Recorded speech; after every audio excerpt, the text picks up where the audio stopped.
인생이란 어떻게 해야 현명하게 살아가는 것인지 이상하게 살면 살아갈수록 더 아리송해지지 않나요? 많은 상념 속에 빠지게 되는 오늘의 세 가지 사연입니다. 저와 함께 즐겨주세요. 저는 톡톡사연 한이입니다.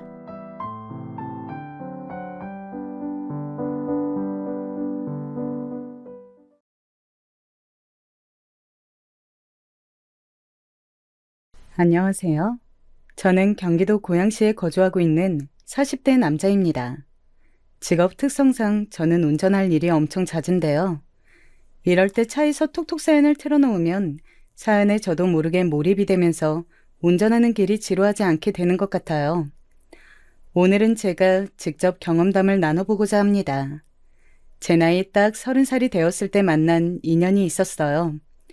저보다 한 살 아래에 29살이었던 그녀는 수수한 인상의 소유자여서 처음부터 느낌이 좋았습니다. 수더분하고 단정해 보였고 무엇보다 사람에게서 풍기는 느낌이 되게 다정다감하더라고요. 오빠, 내가 성인이 되고 나서 연애를 딱 2번 해봤다? 그런데 그 2번이 나에게 안 좋은 기억을 심어주었어.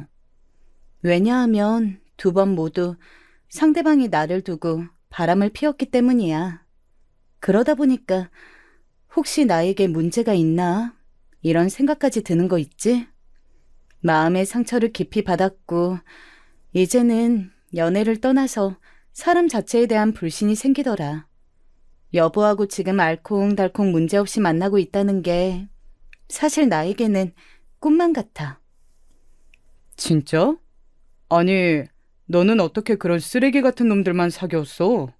성현아, 절대 너에게 아무 잘못도 없었다는 거 알지? 그런 놈들이 이상한 거지. 너에게 문제가 있어서 그렇게 되었던 것이 아니야. 오빠라면 그렇게 말해줄 줄 알았어. 나는 오빠를 만나기 전까지는 순정을 다 갖다 바치면 배신으로 보답하는 것이 남자라는 족속이라고 여긴 참이었거든. 그런데 오빠가 내 생각을 바꾸어 놓아준 거야. 나에게 여보는 정말 운명 같은 인연이라고 생각해. 어느 날 둘이 데이트 도중에 가진 술자리에서 그녀가 이런저런 말들을 했었는데 그런 소리 듣고도 가슴에 아무 반응이 없는 남자가 세상에 어디 있겠습니까? 저는 그날을 기점으로 애정이 더욱 커졌던 것 같아요. 저 하나만큼은 절대 이 여자를 배신하거나 실망시키지 않겠다는 각오가 활활 타올랐었죠. 참고로 저희 두 사람은 각 집안의 수준이 아주 비슷하였는데 그렇다 보니까 서로 넘치거나 아쉬운 게 없어서 좀 더 결혼으로의 진행이 수월하였어요. 양가 모두 재산이 넉넉하게 보유된 건 아니었으나 각자 노후 준비가 되어 있는 수준이었네요. 딱 1년 연애를 하고서 상견례를 진행했습니다. 결혼 정년기에 만났던 그녀, 제 아내는 당시 모아둔 돈이 2,500만 원이었습니다. 26살부터 정식으로 돈을 벌기 시작하였다고 했으니 저와의 결혼식을 올린 그녀의 나이 30살까지 딱 4년의 기간이었어요. 성현아, 그러면 대충 네가 1년에 600만 원 정도를 모아온 셈이다. 그치? 네가 서비스업에 종사하면서 많은 급여를 받고 있는 것도 아니니까 이게 절대 적은 금액이라고 생각하고 싶진 않지만 조금 의구심이 들긴 한다. 왜? 오빠, 나 정도면 괜찮게 모은 거 아니야? 내가 샤넬백 하나가 있기를래? 아니면 자차가 있기를래? 나 씀씀이 절대 해픈 여자 아닌 거 여보도 알잖아. 그러니까 더 궁금한 거야. 너 2년 전까지는 자취가 아니라 본가에서 생활했다 그랬고 자취도 대학 동기하고 같이 살아서 지출이 적었을 텐데 알뜰살뜰하게 절약하며 사는 네가 연봉에서 4분의 1만 저축을 해왔다고? 나머지 돈은 혹시 어디로 갔는지 물어봐도 돼? 우리 이제 서로 믿으며 살아가는 부부가 되는데 굳이 적금 같은 거 숨겨둘 필요는 없다고 생각하거든. 내가 그냥 대충 둘러대면 어련히 돈을 쓸 곳에 쓰면서 살았겠구나.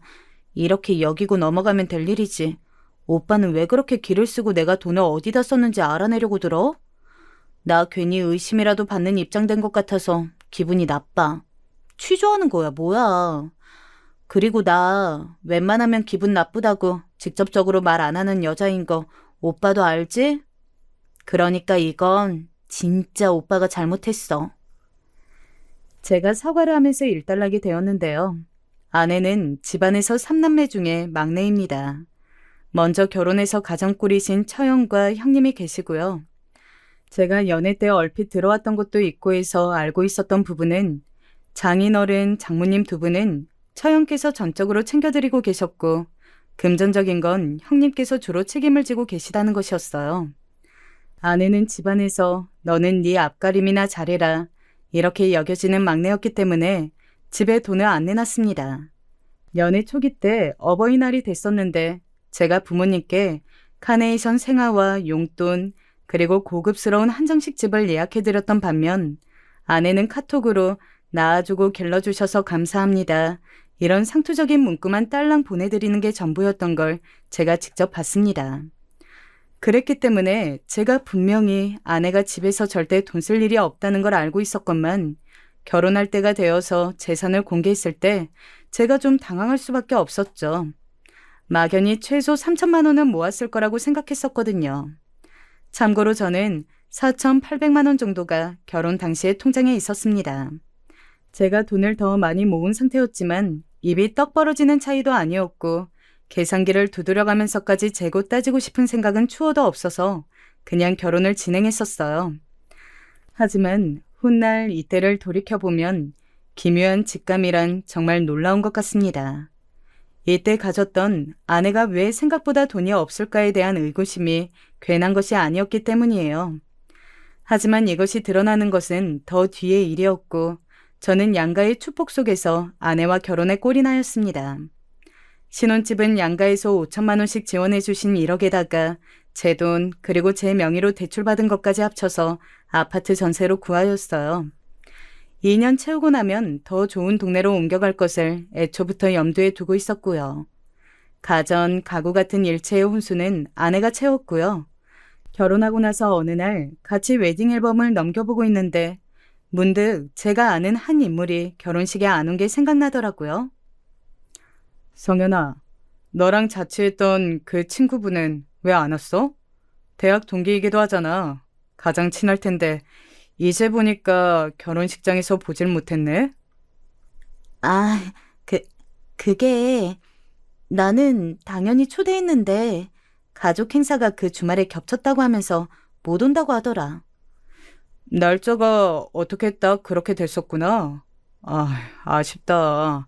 그래도 절친의 결혼식이면 꼭 와줄 법한데 괜히 내가 다 서운하네. 가족 행사가 엄청 중요한 거였나 봐. 어쩔 수 없지. 나는 별로 아쉽게 생각 안 해. 우리 결혼식 대신 다른 분들이 많이 와주셨잖아. 아내의 말처럼 결혼식장에는 하객들이 아쉽지 않게 왔습니다만 거의 다 장모님의 교회 인맥들이었어요. 그리고 제가 기억하는 한 아내의 또래 하객들은 신부 측에 거의 보이지 않았고요. 그냥 그러려니 넘겼습니다. 아내는 서비스직에 종사했어요. 제법 외향적이었기에 사람 성격이나 인간관계에 문제가 있을 거란 생각은 해본 적도 없었네요. 매장직은 대부분 아시겠지만 오픈과 마감 교대 근무입니다. 그래서 아내는 이른 오전에 나갈 때도 있었고 점심 이후에 나갈 때도 있었어요. 그리고 주말 이틀 연속 다 쉬는 건 드문 일이었죠. 아무래도 주말에 장사가 더 잘 되는 매장 특수성이 있으니까요. 그래서 저희 부부는 결혼하고 주말에 어떻게 지냈는가 하면 아내가 오픈 업무이면 퇴근하고 나서 저녁 외식을 하였고요. 마감 업무이면 이른 시각에 아침 겸 점심 외식을 하는 식이었습니다. 이렇듯 저희만의 방식을 만들어서 즐겁게 잘 지냈어요. 그러던 어느 날 아내가 그러더라고요. 여보, 나 매장 일이 앞으로 너무 바빠져서 출근 전후 모두 시간을 내기 어려울 것 같아. 뭐? 주말에 그 정도로 바쁘다고? 그러면 돈을 더 받아야 하는 거 아니야? 연장수당, 추가수당, 뭐 이런 거 당연히 있지? 여보, 내가 무슨 대기업에 다니는 줄 알아? 그냥 주먹구구식이야. 그런 게 어디 있어? 매장이 바쁘다 하면 군말 않고 더 나가서 일하는 거지. 동네 구멍가게도 아니고 번듯한 대형 쇼핑몰에 입점한 곳인데 그럴 수가 있나 싶었네요. 그런데 아내가 단호하게 딱 자르니까 제가 말을 더 얹지 못했고요. 전혀 이상하다고도 못 느꼈던 것 같아요. 아내가 너무 바빠졌는데 돈도 제대로 못 받는 것 같아서 다만 속상할 뿐이었죠. 제가 더욱 잘하고자 마음먹어서 집안 청소도 제때 잘 해놨고 특히 쓰레기 분리수거 이런 것들은 매번 제가 담당해서 밖에 갖다 버렸습니다. 그러다 보니까 꼬박 들락날락하게 되었는데 그러면서 아파트 소식통인 5층 아주머니와 안면이 생긴다거나 바로 윗집에 사는 남자와 엘리베이터를 같이 탄다거나 하는 경우가 생겼죠. 윗집에 사는 남자는 액면가로 봐도 저보다 최소 N7살은 많아 보였는데 유심히 보게 된 이유는 그쪽에서 저를 자꾸 먼저 쳐다봐서였어요. 그쪽에서 저를 응시하니까 멋쩍은 제가 무슨 말이라도 늘 꺼냈죠. 아, 안녕하세요. 일교차가 있어서 저녁에는 좀 쌀쌀하네요. 쓰레기 버리러 나올 때도 이제 반바지는 입지 말까 싶습니다. 네, 그렇군요. 그런데 어찌나 그럴 때마다 단답으로 받아쳐서 제가 민망해졌습니다. 어느 날은 제가 아내하고 밥을 먹다가 그 얘기를 꺼냈어요. 당신, 우리 윗집 남자 있잖아. 왜 결혼 못하고 혼자 사는지 알 것 같더라. 사람이 너무 부침성이 없어. 결혼을 못하다니. 아니야. 그 사람은 이혼해서 혼자 사는 거야. 뭐? 이혼남이었어? 와, 그랬구나. 처음 알았네. 근데 당신은 대체 그 사실을 어떻게 알았어? 그, 글쎄, 그냥 오다 가다 엘리베이터나 그런 데서 주워들었나 봐. 소식에 밝고 입 가벼우신 분들 여기 꽤 사시잖아. 아내가 깜짝 놀라는 반응을 보였었는데 저는 그 변명이 그럴싸하게 들려서 그냥 넘겼었어요. 솔직히 아무 생각도 못했었네요. 아내의 근무 시간이 자꾸만 들쑥날쑥해져도 저를 여보라고 부르기 시작했었으면서 갑자기 여보라고 가끔 불러대도 저하고 가끔 외출해서 노는 걸 언제부터인가 귀찮아하는 눈치가 보여도 저는 이런 것들을 두고서 결코 의심으로 연결해 본 적이 없었어요. 다만 사람의 직감이라는 것이 정말 있는지 제 깊숙한 속으로는 가끔씩 의미 모를 불안 같은 게 넘실거리긴 했습니다. 너무 깊숙이 잠겨 있었기 때문에 고요했던 그것이 수면 위로 드러나는 날이 불행히도 오고 말았습니다. 여보, 나 출근할게. 오늘도 바쁠 예정이라서 일찍 나가봐야 할 것 같아. 냉장고에 반찬 있으니까 알아서 밥 챙겨 먹으면서 놀고 있어. 뭐? 벌써 출근을 한다고? 밥이야 뭐 내가 알아서 챙겨 먹으면 그만인데 날씨 좋은 일요일 아침을 당신하고 함께 못 즐겨서 그게 아쉽다. 오늘은 꼭 제때 퇴근하고 집에 와. 요즘 날씨가 너무 좋으니까 저녁에 산책이라도 같이 나가자. 그래, 알았어. 근데 혹시 늦어질 수도 있으니까 너무 기대하지는 마. 주말 아침에 제가 눈을 뜬 지 얼마 되지도 않았는데 아내가 벌써 출근을 하더라고요. 여유롭게 같이 텔레비전 앞에서 라면이라도 끓여 먹으면 좋을 것을 전혀 그런 것도 없이 휙 나가버리는 바쁜 아내를 보며 씁쓸했습니다. 혼자 밥을 차려 먹는 것도 귀찮고 재미가 없어서 냉동실에 얼려놓았던 식빵이나 꺼내서 데워 먹었죠. 영화 채널에서 틀어주는 영화나 한 편 봐야겠다 싶었을 때 문득 입이 심심해져서 제가 편의점에 갈 생각을 하게 되었어요. 아파트 단지 앞에 있는 편의점에서는 아이스크림 행사를 거의 매일 했는데 2개를 사면 1개가 딸려오는 거였습니다. 그래서 저는 그때 지갑을 챙기면서 미리 생각을 했죠. 아이스크림을 제가 좋아하는 맛 1개, 아내가 좋아하는 맛으로 2개 이렇게 살 계산을 한 거예요. 은근히 그런 사소한 것에서 저는 아내를 우선으로 챙기는 사람이었던 것 같네요. 한 채 앞에 일을 모른 채로 저는 휴대폰이랑 지갑만 챙겨서 집을 나섰습니다. 그런데 딱 현관문을 열자마자 동시에 위층에서도 현관문이 벌컥 열리는 소리가 나는 게 아니겠어요? 굉장히 공교로운 일치라고 느낀 것도 잠시 엄청나게 빠른 발소리가 들려왔습니다. 다급한 발소리를 내며 누군가 위층에서 이리로 내려오고 있었는데 저는 홀린 듯이 소리가 나는 계단 쪽을 쳐다보고 있다가 깜짝 놀라고 말았어요. 왜냐하면 마치 뭔가에 쫓기는 것처럼 다급하게 계단을 내려온 사람이 제 아내였기 때문입니다. 제가 넋이 나가서는 무의식적으로 중얼거렸죠. 당신이 지금 왜 거기서 내려와? 당신 출근은? 여보, 나 좀 살려줘. 나 지금 무서워서 죽을 것 같아. 제발 나 좀 도와줘. 그때 다급히 내려온 아내가 저를 발견하고는 부르뜬 눈으로 다가와서 제 팔을 꽉 붙잡았습니다. 그것만 봐도 완전히 겁에 질려 있는 사람의 모습이었어요. 저는 어리둥절함과 동시에 아내가 무슨 봉변이라도 당한 것 같다는 불안감에 휩싸였습니다. 사람이 너무 의외의 상황에 놓이면 생각하고 행동하는 게 아예 일시정지가 되더군요. 이 상황 자체가 너무 믿기 힘들어서 저는 아내를 훑어봤는데 이제 보니까 단화의 뒤축을 꺾어 신었더라고요. 제대로 신지도 못할 만큼 긴박한 상황이었다는 거겠죠. 대체 무슨 일이야? 당신 윗집에서 나온 거 맞지? 지금 거기서 내려온 거지? 맞아. 여보, 윗집에 그 남자가 지금 나를 해치려고 해. 넋이 나가 있는 아내가 입술을 파르르 떨면서 대답했어요. 그러더니 두 손으로 자기 머리를 감싸지면서 흐느끼더군요. 이런 아내의 모습을 본 건 처음이었죠. 저는 이상한 예감에 직면했고 저희 집 현관 신발장 서랍을 얼른 뒤져서 혹시 모르니까 호신용으로 십자 드라이버를 챙겼습니다. 거의 본능적으로 이렇게 행동하기까지 5초도 안 걸렸던 것 같네요. 그리고 망설임 없이 위층으로 향했죠. 아마도 제 안에 잠재되어 있던 출처 모를 불안감이 저를 그렇게 이끈 걸지도 모르겠네요. 위층에 올라가자 그 집 현관문이 반쯤 열려 있는 것이 보였습니다. 조심스레 그 안으로 들어가자 오전임에도 어둑한 집안 풍경부터 눈에 들어왔죠. 거실에 빛을 가리는 두꺼운 암막 커튼이 달려있기 때문이라는 것을 알게 됨과 동시에 소파에 반쯤 드러눕다시피 앉아있는 윗집 남자를 발견했습니다. 자고 있는 건지 마는 건지 헷갈리는 모습이었고 한 손에는 소주병을 쥐고 있었죠. 거실 가운데 있는 탁자에 소주병들이 잔뜩 놓여있는 게 그제야 보였고요. 제가 심호흡을 하고는 큰 목소리로 말했습니다. 저기요, 저 아랫집에서 왔습니다. 제 아내 일로 여쭤보고 싶은 게 있어서 왔는데요. 뭐야, 너는 아랫집 그놈이잖아. 마침 자기 발로 찾아왔네.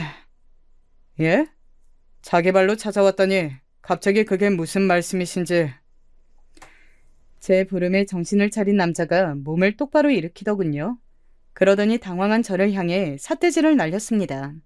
얼마나 술을 마신 건지 눈빛이 흐리멍텅했고요. 야, 네 아내 아니고 내 아내야, 내 여자라고. 내가 우리 성현이한테 이혼 도장 찍으라고 말해놨어. 아주 단단히 일러놨지. 뭐라고? 우리 성현이? 당신이 뭔데 내 아내를 그렇게 이름으로 불러? 이혼 도장이라니? 당장 네 놈하고 이혼하라고 성현이한테 엄포를 내놨다 내가. 마음씨 착하고 여린 성현이가 차마 네 놈을 이혼남으로 만들지는 못하겠다고 망설이더라. 그래서 내가 이혼 도장 안 찍으면 그 손가락 잘라다가 직접 지장 찍을 거니까 알아서 하라고 성현이한테 잘 말해놨지. 이젠 이놈은 끝났어. 성현이는 나한테 손가락 잘리고 싶지 않으면 네 놈하고 이혼 도장 찍을 거니까. 제가 당최 뭘 들은 건가 싶어서 두 귀를 의심해야만 했습니다. 분명 윗집에서 나온 게 분명한 아내가 겁에 질려서 제정신이 아니길래 와본 곳이었건만 이렇듯 충격적인 전말을 들을 각오를 다지고 온 것은 아니었으니까요. 나는 기생 오래비 같은 니놈하고는 배포가 달라. 손가락 하나쯤 없어도 데리고 살아줄 수 있는 진짜 백의 남자가 바로 나거든. 니놈하고 나는 애초에 비교가 안 되고 게임이 안 되는 거지. 윗집 남자가 지독한 술 냄새를 풍기며 그렇게 말했을 때 저는 등줄기에 소름이 쫙 돋아났습니다. 완전히 제정신이 아니었어요. 저를 향해 삿대질하면서 다가오던 윗집 남자는 다음 순간 자기 발치에 굴러다니던 빈 소주병 하나를 잘못 밟았습니다. 큰 소리와 함께 거실 바닥에 고꾸라졌죠.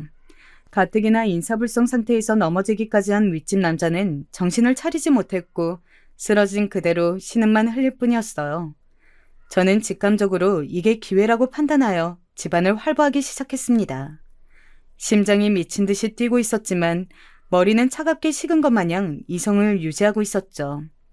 우선 안방 문을 열고 들어간 저는 숨이 턱 멎을 뻔했어요. 아내가 즐겨 쓰는 바디로션, 그것과 똑같은 게 협탁 위에 있었기 때문입니다.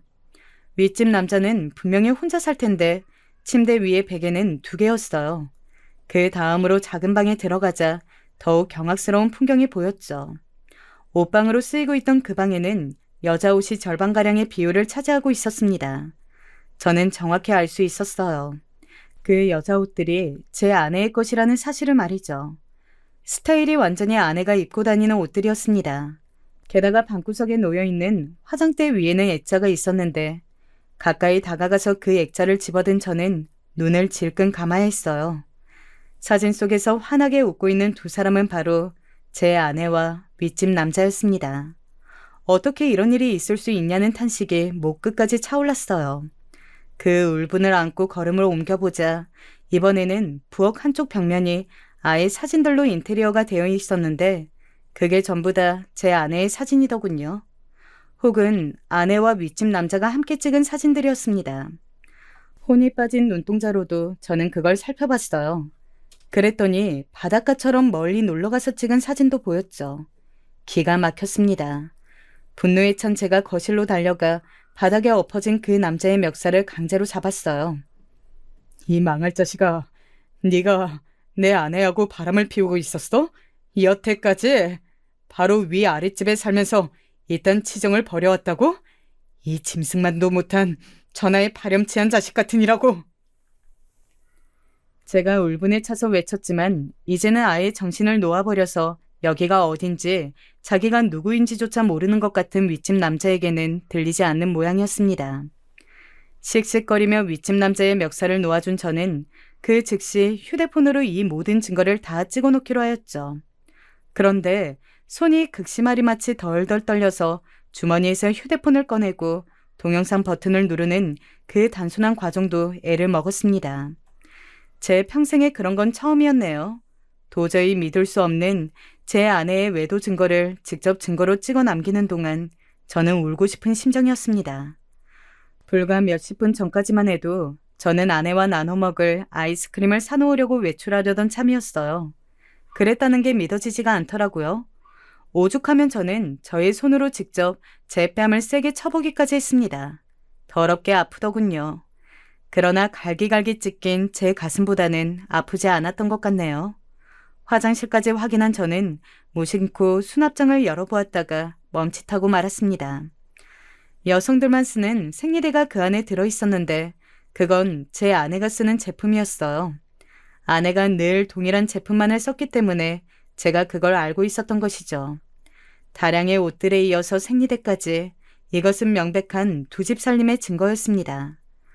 억지로 심신을 진정시킨 저는 그제야 모든 퍼즐이 맞춰진다는 생각을 하게 되었어요. 왜 아내의 근무 시간이 뒤죽박죽이었는지, 그래놓고 그에 맞는 급여는 받지 못하고 있었던 것인지, 그 정도로 매장을 위한 희생정신과 애사심이 넘치는 사람이라고 보기에는 매장의 발전이나 미래에 관한 것은 조금도 관심이 없었다는 점까지 자연스레 답이 나오더라고요. 애초에 아내는 추가 근무를 한 적도 없었고 뒤죽박죽으로 근무표를 계속 일을 해온 적도 없었으며 저에게 거짓으로 둘러댄 그 시간들 동안 윗집 남자와 불륜을 저지르고 있었던 겁니다. 출퇴근 전후로도 물론 이 윗집에 있었을 것이고요. 미쳤구나. 완전히 미쳤어. 이건 제정신으로 저지를 수 있는 일이 아니야. 나는 그동안 이 미친 행각에 속아나고 놀아나왔던 거구나. 저는 이제 아예 코까지 골기 시작한 거실 바닥에 널브러진 윗집 남자를 바라보다가 문을 나섰습니다. 그런데 현관문 바로 앞에 제 아내가 있었어요. 서로 딱 마주치자 엄청나게 무서운 침묵이 감돌았고 마치 공기마저 얼어붙을 것 같은 느낌이 들었습니다. 아내의 얼굴은 창백하게 질려 있었으며 아까와 같이 혼비백산에서 제정신이 아니었던 것과는 달리 걱정과 불안으로 점철된 표정이었어요. 윗집 남자가 만취한 상태로 무섭게 나오자 겁에 질려 도망쳤던 아내는 저를 보자마자 본능적으로 도움을 요청했던 것인데 문득 정신을 차리고 보니 자기가 어떤 실책을 저질렀는지 알게 되었던 것이겠죠. 그것을 간파한 제가 피식 웃으면서 말했습니다. 여기서 기다린 거야? 왜? 들어오지 그랬어 당신. 어차피 여기 현관 비밀번호 알고 있었을 텐데. 여보, 아니 여보, 잠깐만. 그게 아니라 정말 오해야. 다는 오해라고 말하는 건 뻔뻔해서 차마 못 그러겠지만 일부는 오해야. 일단 나를 믿어줘야 해. 바보 같은 나는 지금에 와서야 이런 부분을 생각하게 된다. 결혼하고 나서 나를 여보라고 불렀던 당신이 언제부터인가 이따금씩 오빠라고 부르면서 당황할 때가 있었지. 그때 당신은 오빠라는 호칭이 그립고 더 좋아서라고 했었지만 지금 생각해보니까 그게 아니었던 거야. 바람 피우는 놈한테 오빠라고 부르는 게 입에 붙어서 그래서 아예 말 실수가 되어버릴까봐 나를 다시 오빠라고 종종 부른 거였어. 그러자 아내가 여기까지 와서 아니라고 차마 거짓말은 못하겠는지 푹 숙이더군요. 저는 그때 다시 실감이 났던 것 같아요. 이 기가 막힌 상황이 현실이라는 게 말이죠. 왜 그랬냐고 묻고 싶은데 이제 와서 그게 무슨 의미가 있을까 싶다. 당신은 부부간의 신뢰를 깨트렸고 뻔뻔스레 두 집 살림을 하고 있었고 나는 이제 더 이상 이런 당신과 살 수가 없는데 왜냐고 이유를 물어봤자 무슨 의미가 있겠어? 안 그래? 나와 살 수가 없다니? 그럼 설마 이혼이라도 하자는 소리야? 이렇게 단번에 이럴 수가 있어? 여보, 정말 오해야. 가벼운 사이였고 절대 깊은 관계는 아니었어. 말장난을 쳐대고 자꾸 치근덕거리는 사람이라서 내가 호기심에 응한 것뿐이었어. 그런데 그 사람이 자꾸 술만 마시면 난폭해지고 막말에 대해서 나도 질린 참이었고 벗어날 궁리만 한 지 오래였어. 정말이야. 글쎄, 그런 것 치고는 전세 기간 다 채워도 여기서 살고 싶다고 당신 입으로 말한 지 며칠 안 지났잖아. 그거 얼마 안 됐잖아. 당신 도망치고 싶은 사람의 입에서 나올 수 있는 소리야 그게? 그건 그러니까 여보한테 그 말을 한 이후로 내 생각이 바뀌었어. 끝내고 완벽하게 정리하고 털어버릴 작정이었다고. 아, 그러셔? 그런데 거절당했나 봐? 뜻대로 안 됐나 보네. 그러다가 저놈이 술에 만취한 상태에서 당신에게 이혼하라면서 무섭게 구니까 당신이 도망치다가 공포에 질려서 순간적으로 마주친 나에게 도움을 요청해버린 거네? 아까는 정말로 나를 죽일 듯이 내 손가락 자르겠다면서 무섭게 말도 했단 말이야. 내가 아까 왜 그랬지? 그러지 말걸. 정신이 순간 확 나가서 여보한테 도움을 요청한 게 아니었는데 왜 그랬을까? 그러면서 아내는 울음을 터뜨렸고 주저앉아서 한참을 흐느꼈어요. 저는 그의 들썩거리는 몸을 내려다보면서 정말 어이가 없었습니다. 순간적인 실수를 저한테 제대로 들킬 빈미를 제공했다는 자기의 어리석음을 후회하고 있다는 것이 놀라웠어요. 두 집 살림까지 해가며 저를 철저히 기만하고 바람을 피워온 것을 후회해야 맞는 수순이었으니까요. 이런 기가 막힌 비밀을 알게 되었다는 것, 그 분노와 배신감 못지않게 따라왔던 것은 바로 제 아내라는 사람 자체에 대한 회의감이었습니다. 도대체 어떤 사고방식과 정신머리를 가지고 있으면 이 상황에서도 저렇게 굴 수 있나 싶었네요. 아내에 대한 정남이가 떨어지더군요. 나는 이제 1분 1초도 당신하고는 한 집에 살 수가 없어. 양심이 있으면 당신이 나가. 뭐? 여보, 나보고 대체 어딜 가라는 말이야. 여기가 내 집인데 어딜 나가? 여차하면 윗집에 가면 되잖아. 거기도 당신 집이잖아. 갈 데 없을까봐 걱정은 왜 해? 제 지적에 아내는 입을 꾹 다물었고 그날 저녁에 바로 가방 하나에 짐을 싸서 눈물을 훔치며 집을 나섰습니다. 처가에 가는 것이었죠. 저는 그 나가는 모습조차 보고 싶지 않아서 고개를 돌리고 있었는데 아내가 훌쩍이면서 그러더군요. 여보, 화 풀리고 진정되면 다시 올게. 알았지? 내가 다시 와서 여보한테 제대로 사과할게. 저는 받아줄 생각조차 안 하고 있는데 혼자 꿋꿋하게 그러는 것이 정말 대단했습니다. 뻔뻔한 철면피로 여겨졌어요. 불과 몇 시간 전까지만 해도 저의 사랑하는 아내였습니다만 그 두 집 살림의 증거를 제 눈으로 직접 보고 나서도 그렇게 여길 수는 없었네요. 사랑이란 뭐고 신뢰란 뭘까 이런 생각 그날 많이 했습니다. 그런데 늦은 밤중에 윗집 남자가 저를 찾아왔어요. 몹시 혼란스러운 표정을 하고 있었고 술 냄새가 아직 미약하게 나는 듯하였으나 정신은 멀쩡히 차린 듯 보였습니다. 정말 죄송하게 됐습니다. 면목이 없습니다. 개인적으로 좀 힘든 일이 있어서 술을 너무 많이 마셨더니 제가 완전히 제정신이 아니었습니다. 힘든 일이라고요? 지금의 저보다 힘드실 것 같지는 않은데요. 이렇게 대화 나누고 싶지 않으니까 이만 가세요.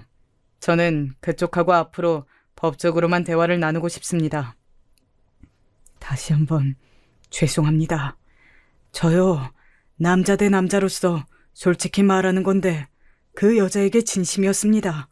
애정을 다했어요. 그래서 이혼하기를 원했고 기다렸습니다. 하지만 그건 어디까지나 바람이었을 뿐 현실로 이루어진다면 제가 그 여자와 결혼해서 앞으로는 책임지며 살아간다는 각오까지는 안 되어 있었어요. 그걸 제 자신도 알았기에 그 여자가 이혼하기를 바라면서도 한편으로는 그저 불륜 관계인 것이 좋기도 했습니다. 이중적인 마음이었죠. 뭡니까? 그러면 오늘은 술김에 객기를 부리신 거였습니까? 이혼 도장 찍으라면서 손가락 자른다고 그런 발언까지 하셨었잖아요. 네, 만취해서 그랬습니다. 속에 들어있던 추악한 면모가 튀어나온 것 같습니다. 정말로 죄송합니다. 제 앞에서 윗집 남자는 고개를 숙였습니다. 물론 저는 그 순간에도 치가 떨리고 있었죠. 기혼자가 바람을 피우는 건 자기 배우자의 영혼을 죽이는 일과도 같다는 문구를 어느 곳에선가 본 적이 있었어요. 그게 맞더라고요. 제 모든 것이 부정당하고 기만당하고 철저하게 깨부서진 기분이었습니다. 그저 미칠 것 같아서 차마 울음도 편하게 안 나왔습니다. 제가 돌려보낸 윗집 남자는 그날 잠을 잘 이뤘는지 모르겠으나 저는 한숨도 못 잤어요.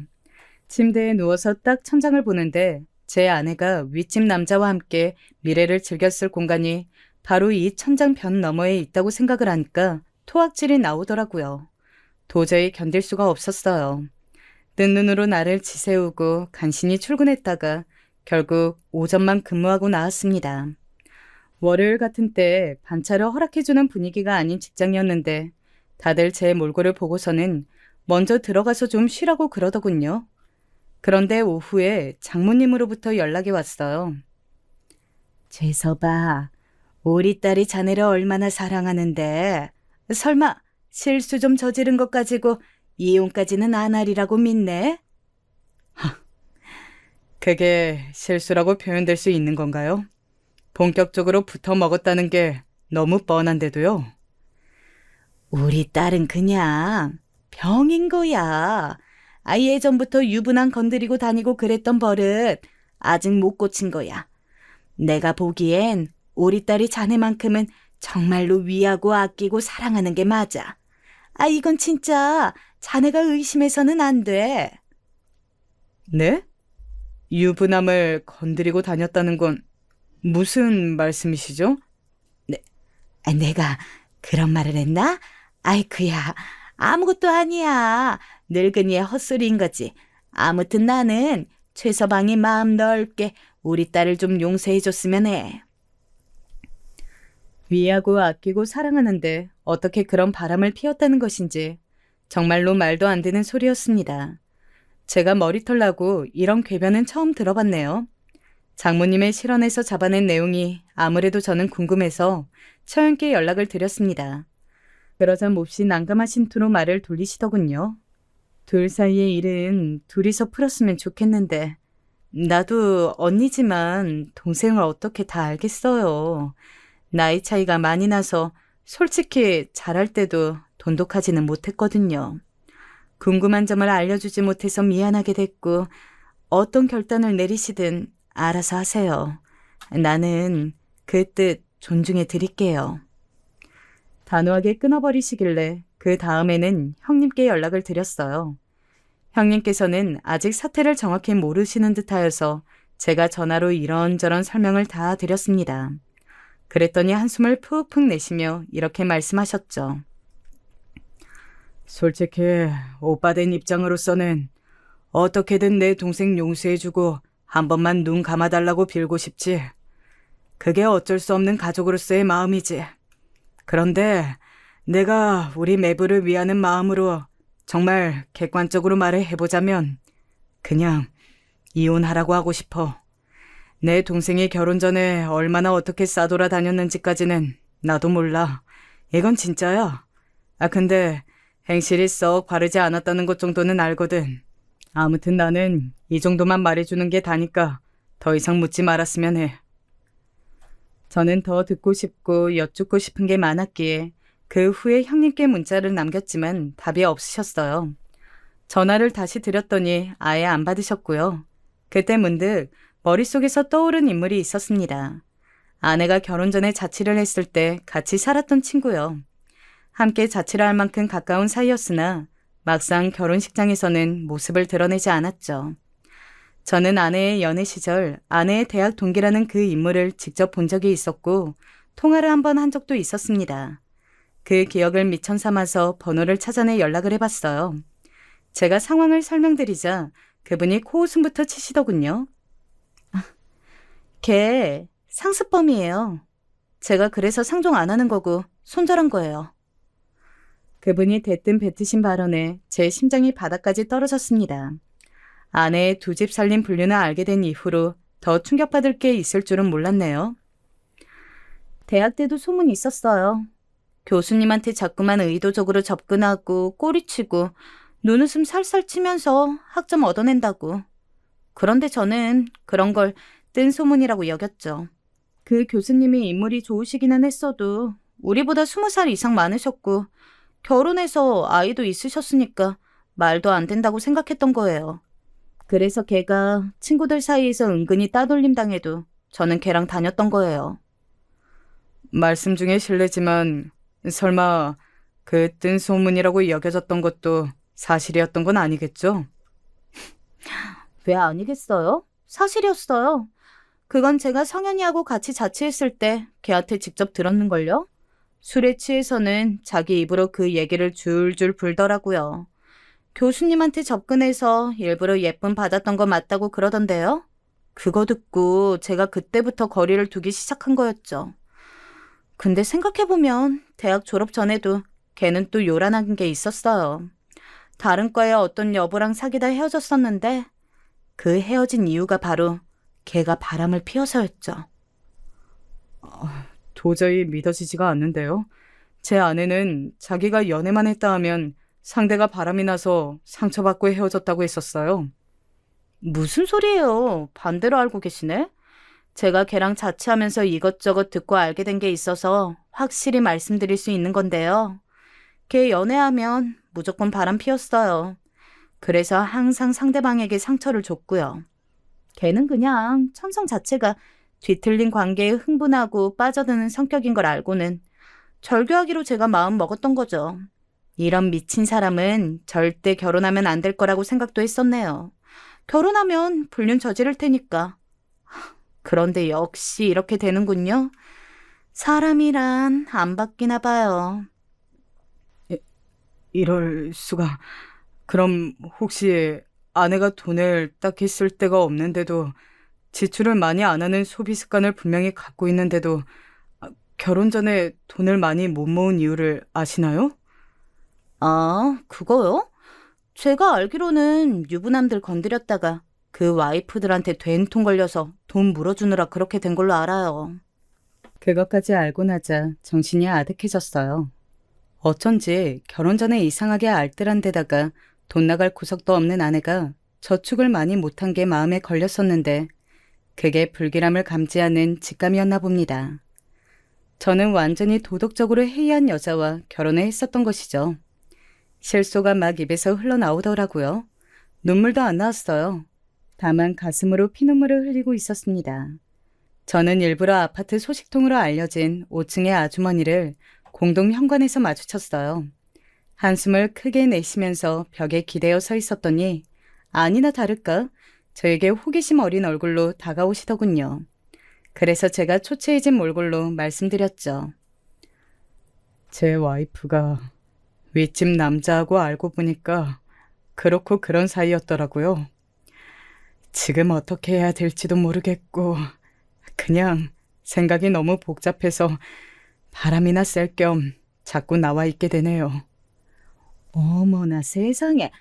윗집이면 908호? 이혼 전적 있고 혼자 사는 거기네. 거기가 옆 동네에 작게 공장 차린 사람이잖아.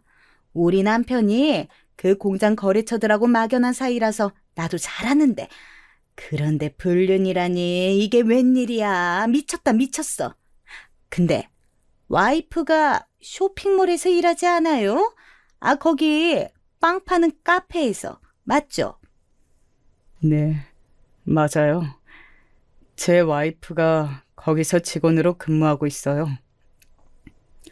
5층 아주머니는 건수 잡았다는 표정으로 벌써부터 입이 근질하신지 입술을 씹으시며 자리를 뜨셨습니다. 저는 그것으로 이 아파트 단지는 물론이고 동네 천지에 이 불륜 소식이 퍼지는 건 시간 문제라는 것을 알 수 있었죠. 제가 느낀 분노, 배신감, 허탈감 이런 것에는 결코 미치지 못할 정도의 사소한 보복이었으나 이런 거라도 당장 안 하면 속이 터져버릴 것만 같았네요. 아내는 집에 자기 노트북을 두고 왔다며 급한 거니까 가지러 가겠다는 핑계를 대며 오려고 했습니다. 그래서 저는 직접 아내의 노트북을 비롯한 물건 몇 가지를 챙겨서 처가로 향했어요. 나머지 당신 짐들은 이혼부터 하고 나서 옮기든지 했으면 좋겠어. 여보, 이혼이라니 정말 1억이야? 내가 잘못한 건 맞지만 오해도 섞여 있어서 나 좀 억울해. 그런 간절한 표정으로 여보라는 소리 하지 마. 나는 이제 당신의 여보가 아니야. 그리고 오해는 뭔 놈의 오해. 대체 뭐가 억울한데. 나 다 알고 있어. 당신이 얼마나 더럽게 살아왔는지 너의 과거를 아는 사람에게서 전부 들었어. 알고 있다고? 내 과거를? 그게 무슨 소리야? 대체 나에게 과거 같은 게 어딨어. 나는 그런 것 따위 없어. 정말이야. 당신은 입만 열면 거짓말을 술술 쏟아내는 사람이구나. 너무 태연하게 아무렇지도 않게 거짓말을 하니까 보는 입장에서는 정말 소름이 돋는다. 당신이랑 같이 자취했던 그 친구분한테서 직접 다 들었어. 정말 세세하게 증언을 해주시더라. 뿐만 아니라 당신과 학교를 함께 다녔던 동기들이라면서 당신의 진면목을 다 아는 것 같던데. 그럼에도 당신이 계속 발뺌하겠다고 하면 내가 그 사람들 다 찾아내서 물어볼게. 여보, 미안해. 내가 잘못했어. 그래, 내가 어렸을 때는 철이 좀 없었어. 내가 비록 예전에는 제정신이 아니었지만 지금은 나 정신 차렸어. 아니, 이번에도 좀 실수를 하긴 했지만 아무튼 내 마음은 여보한테만 있단 말이야. 내 진심을 좀 봐주면 안 될까? 아니, 내가 보기에 당신은 영원히 한 사람에게만 정착하는 걸 할 수 없는 사람이야. 당신하고 이쯤에서 정리하고 싶다. 당신이 정말로 나를 조금이라도 위하고 사랑한다면 이혼해줘. 그게 내가 진정으로 원하는 거니까. 제가 흔들리지 않고 받아치자 아내는 거실 바닥에 털썩 주저앉아서 엉엉 울기 시작했습니다. 마치 어린아이가 자기 엄마한테 과자 사달라고 조르는 것처럼 팔다리를 아무렇게나 흔들면서 아주 서럽게 울더군요. 제가 오자 조용히 방으로 들어가 계셨던 장인어른께서 나와 보신 건 그때였어요. 성현이 너, 이 녀석아! 적당히 못하겠어! 지금 일하는 곳에서도 소문이 나서 해고당하느니 마느니 강제로 사직서 쓰느니 마느니 이러고 있으면서도 정신을 아직 못 차린 게야. 지금 최서방이 원하는 대로 들어줘야 그나마 뒤탈 없이 다시 살 수 있는 거지. 쓸데없이 우겨대면서 최서방을 자극해봤자 네가 얻는 게 뭐야? 아빠는 왜 내 편을 안 들어줘? 나 힘들어서 우는 것도 안 보여? 보이지, 보이지 말고. 네 엄마가 너를 별종으로 낳아 키운 모양새가 아주 잘 보인다. 얼른 울음 뚝 그치고 이혼이나 진행해. 장인어른의 일갈에 아내는 벙쪄버렸고 저는 저도 모르게 짧은 목례를 장인어른께 보냈습니다. 그러자 장인어른께서는 한숨을 깊게 내쉬시며 다시 방으로 들어가셨죠. 그래도 처가에 상식이 잘 통하는 분이 계셔서 다행이었습니다. 그 이후로 어찌저찌 이혼이 진행되었어요. 제 부모님께서는 이혼에 큰 충격을 받으셨으나 자세한 내막까지는 제가 숨겼기에 일이 너무 커지진 않았습니다. 아내가 부정을 저질러 하게 된 이혼이었으니 집에 있는 가전, 가구 이런 것들 일체를 제가 가지기로 하였어요. 한마디로 아내는 몸만 나간 것이었죠. 그리고 저는 윗집 남자에게서 돈을 받아냈습니다. 마음 같아서는 더 뜯어내고 싶었지만 윗집 남자의 상황이 그러질 못했네요. 혹시 이미 소문을 들어서 아시는지 모르겠지만 제가 공장에서 손을 털고 떠나게 되었습니다. 지금 상황이 도저히 거래처들하고 제가 직접 이어나갈 수 있지가 못해서요. 공장을 이제 운영 못하시게 된 것이 저하고 무슨 상관이라고 그런 말씀을 하시는 거죠? 저에게 돈 주기 싫어서 쑤시는 건가요? 아니, 딱 그렇다기보다는 힘들어진 사람의 사정 좀 봐달라는 거죠. 그쪽은 제가 힘들어질 것을 다 고려하고서 제 아내하고 불장난을 저질르셨습니까? 그것도 뻔히 위아랫집을 살고 있으면서 그런 금수만도 못한 짓을 저지르신 분께서 잘도 사정 봐달라는 말씀을 하시네요.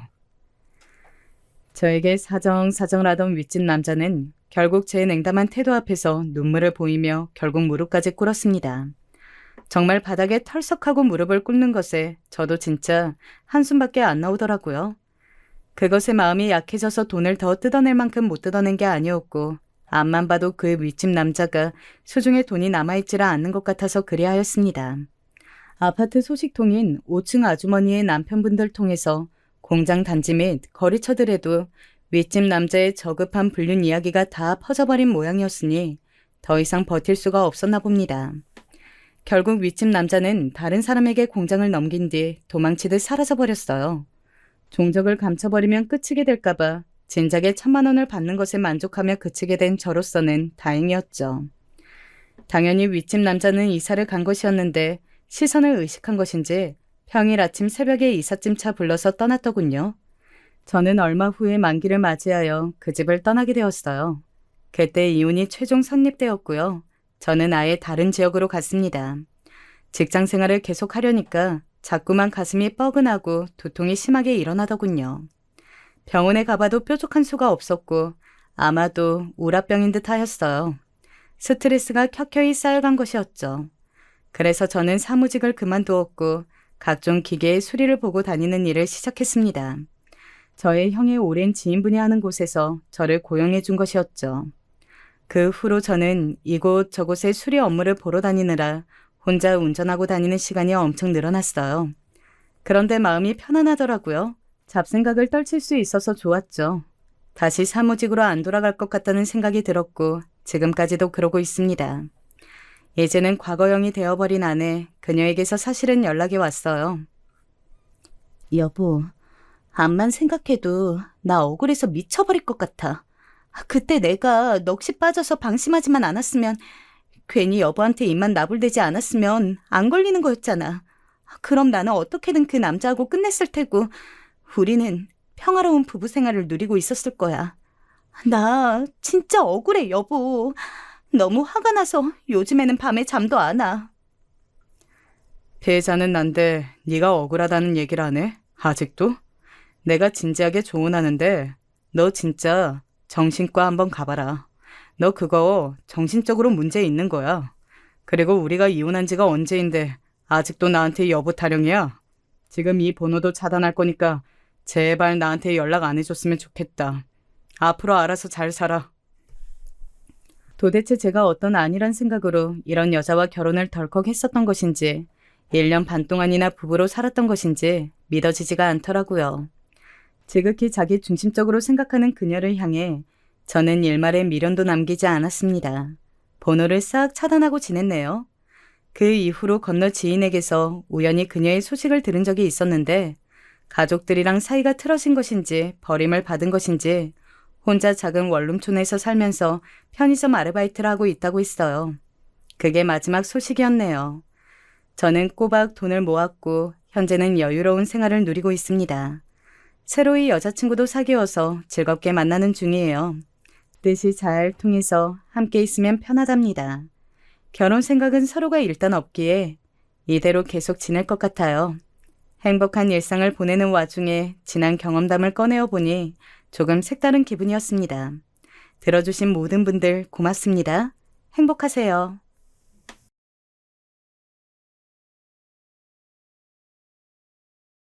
나이 들수록 주변 사람들의 경조사를 축하할 일보다는 하나둘씩 떠나가는 장면들을 보면서 고민이 많아지게 되는 것 같습니다. 저 역시 그랬고, 그러면서도 그 와중에 나의 건강에도 신중하게 되더라고요. 저희 집은 남들이 보면 무척 특이한 구성으로 살아가고 있기에 어쩌면 여러 방면으로 더 많은 생각을 하게 되나 봅니다. 저희 집은 처음에 평범하게 살고 있는 부부와 아이 둘에 지나지 않았는데 사정이 있어서 장모님을 모시게 되었어요. 홀로 되시고 우울증을 심히 앓고 계셨기 때문에 아내가 너무나 걱정을 했고 저도 그런 부분이 좀 안타깝게 느껴져서 결정하게 되었는데요. 아내는 이런 부분에서 저에게 무척 미안하다고 하기도 하고 신경을 썼지만 사실 저는 종일 나가 있고 아내는 장모님과 함께 생활하는 것이니 특별히 불편한 점은 없었어요. 그리고 1, 2년 차에 접어들 쯤 우리 집에는 매우 이색적인 변화가 일어나게 되었어요. 바로 저희 어머니까지 모시고 같이 살게 된 것입니다. 솔직히 이전 상황과 달리 단순하게 생각하고 결론을 내리기가 어려웠어요. 한 집에 시어머니와 장모님이 같이 있다는 것은 남들이 볼 때에는 뭔가 대치하고 있는 모양새 마냥 되게 위태하게 느껴질 수도 있으니까요. 하지만 저희 어머니 역시 혼자 지내시긴 힘드신 상태였어요. 수시로 탈이 나서 알아 누우시기도 하고 어딜 가다가 넘어지시기도 하고 허리가 완전히 마비된 상태로 집에 반나절을 혼자 누워 계셨던 적이 있었어요. 이런 일을 겪고 나니 아들이라고는 저 하나만 있는데 어머니께 너무나 죄송하더군요. 마음 같아선 어머니를 모셔오고 싶은 심정이 아주 굴뚝 같았어요. 그렇지만 장모님을 모시고 있다 보니 둘 중 한 분은 나가시게 해야 하는데 바로 이렇다 싶은 결정을 내리기 어렵더군요. 그런 제 마음을 눈치챈 아내가 두 분을 한 집에 모시자며 말을 꺼내더군요. 사실 장모님 상황도 여간 나쁜 게 아니니 다시 가시게 하기도 애매하고 그렇다고 우리 어머니를 저렇게 그냥 놔둘 순 없었어요. 그리하여 결국 한 집의 양가 어머니들을 같이 모시게 되었습니다. 초반에는 어머니도 엄청 민망해하시고 불편해하셨어요. 살림살이 하나씩 설명해드리면서 작은 방을 내드렸는데 그렇게 엄청 넓지도 않은 집이었지만 두 분 다 여간 뻘쭘해 하시는 게 아니었답니다. 그런데 그때 장모님께서 우리 어머니께 먼저 말씀하시는 걸 듣고 가슴이 뭉근해지더군요. 사돈, 저도 이렇게 딸이랑 사위 집에 와서 폐를 끼치고 있어요. 제 집도 아니라 이리 말씀드리기도 뭐하지만 사돈도 편히 계세요. 저랑 딸만 있어서 적적했는데 사돈이 계시니까 참 좋네요. 아들 집이니 뭐든 말씀하셔요. 저와 아영이가 만들어 드릴게요. 저희 어머니는 그 말을 듣고 조금이나마 불편한 기색이 누그러지셨고 이후로 부담이 훨씬 덜해지셨는지 나름 반찬도 만드시고 식사도 편히 하시는 것 같더라고요. 두 분은 나이가 1살 차이였는데 키도 비슷하고 각자 아버님들과의 나이 차이도 5~6살씩 비슷하게 차이가 나는 터라 공통점이 없진 않으셨어요. 저와 아내는 처음엔 걱정했지만 두 분이 생각보다 공감대를 편하게 만들어 가시는 것 같아서 점차적으로 안심하게 되었죠. 아마 저희 어머니나 장모님이나 남한테 패기치기 싫어하시는 성격이라 초반에 여간 조심하신 게 아니었을 것 같아요. 그러다 몇 년이 지나면서 두 분은 점점 서로에게 익숙해지셨고, 말이 많은 편이 아니었던 두 분이 이제는 자연스럽게 한 집에 사는 친척들처럼 가까워지셨답니다. 아이들이 자랄 때 졸업식이나 입학식도 나란히 같이 다니시고 모든 경조사나 행사들을 함께 했어요. 아무래도 식구가 많고 서로 조심스러운 관계다 보니 긴장되는 부분이 없지 않았지만 시간이 지나면서 본격적으로 악화가 되던지 아니면 진정이 되던지 둘 중 하나 아니겠습니까? 저희 집은 참 다행스럽게도, 아니 참으로 감사하게도 이런 긴장이 풀려서 완화되는 쪽으로 가게 되었어요.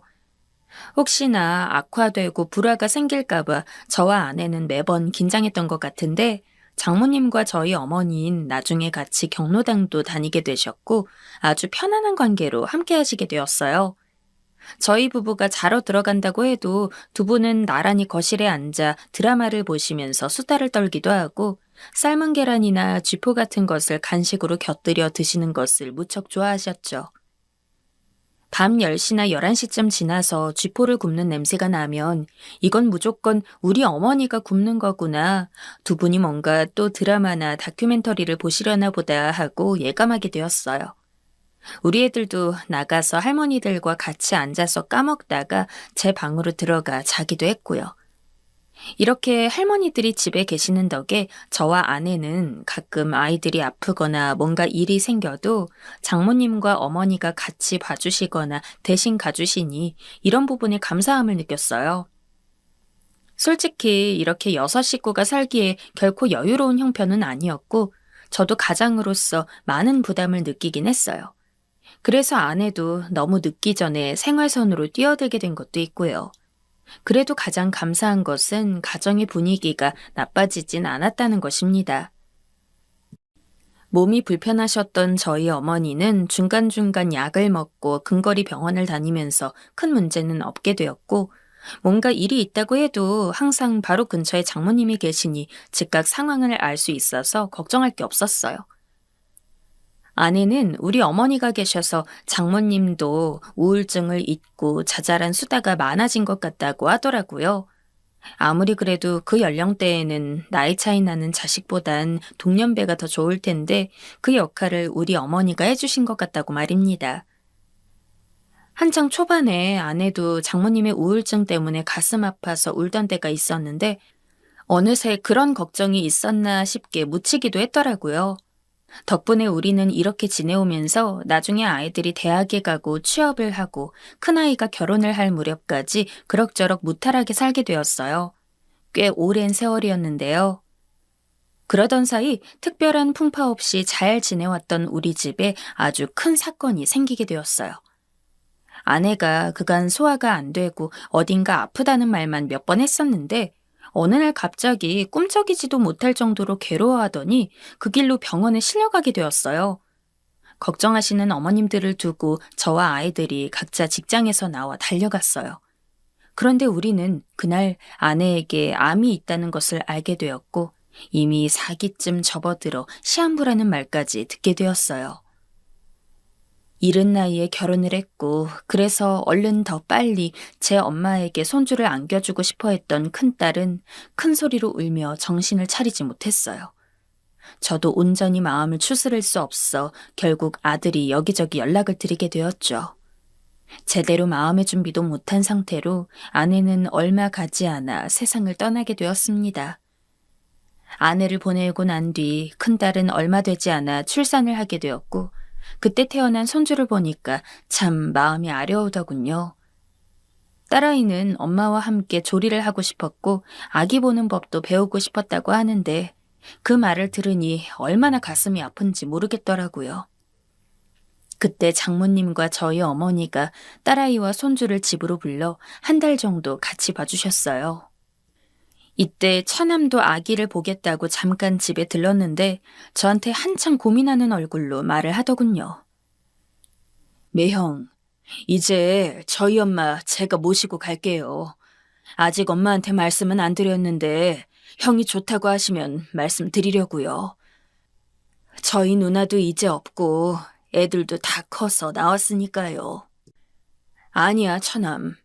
나와 어머닌 장모님이 계시는 게 그다지 불편하지 않아. 처남도 이혼 후에 힘들었다가 이제 겨우 자리 잡고 재혼해서 둘이 잘 살아가려 하잖아. 장모님께서 그 집 가셔서 편하게 적응을 하실 수 있겠어. 이제 연세도 정말 많아지셨는데 원래 계시던 곳에서 생활하시는 게 좋을 거야. 이 말에 저희 어머니의 뜻도 일치하리라 생각이 되더군요. 왜냐하면 두 분 다 연세가 꽤 드셨고 같이 지낸 세월이 한두 해 정도가 아니라 수십 년이었으니까요. 아내가 가버린 빈자리는 실로 메꾸기 힘들었지만 그런 사정이 힘들 뿐 저와 장모님 그리고 어머니가 함께 살아가는 자리는 가족 그 이상의 느낌이 있었어요. 남들에게는 잘 설명하기 힘들고 누군가에겐 이해하기 힘든 부분이기도 할 텐데요. 그렇게 해서 우리는 계속 시간을 보내게 되었어요.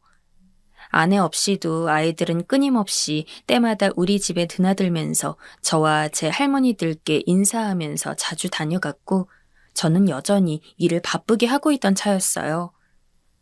그러던 중 갑자기 집안에서 이상한 기미를 발견하게 되었어요. 평소에 꼼꼼하게 살림을 잘 하시는 우리 어머니와 장모님 덕분에 집은 늘 깨끗한 상태로 유지되고 있었는데요. 어느 날부턴가 물건들이 뒤죽박죽 섞이고 뭔가 점점 난잡해지는 것 같더라고요. 좀 이상하다 생각하며 찝찝해하던 차에 장모님께서 퇴근한 저를 안방으로 데려가시더니 조심스레 말씀을 하셨어요. 듣고 저는 너무 아찔해서 충분히 가능성 있는 일임에도 불구하고 손이 떨려서 답이 나오지 않더라고요. 자네 어머니 아무래도 치매 같아. 내가 요즘 옆에서 지켜보는데 꼭 치매 같더라고. 여기 경로당 아는 할머니도 툭하면 뭘 까먹고 헤매는 것 같던데 아주 비슷해. 우리 어머니와 오랜 시간을 보내오셨던 장모님은 어머니께서 자꾸 반찬을 무심결에 국이 든 냄비에 쏟아버리거나 길을 가다가 갑자기 멀뚱하게 서 있기도 하고 병원에서 나와서도 장모님을 한참이나 찾고 당황해 하시는 모습을 여간 이상하게 보신 게 아니었어요.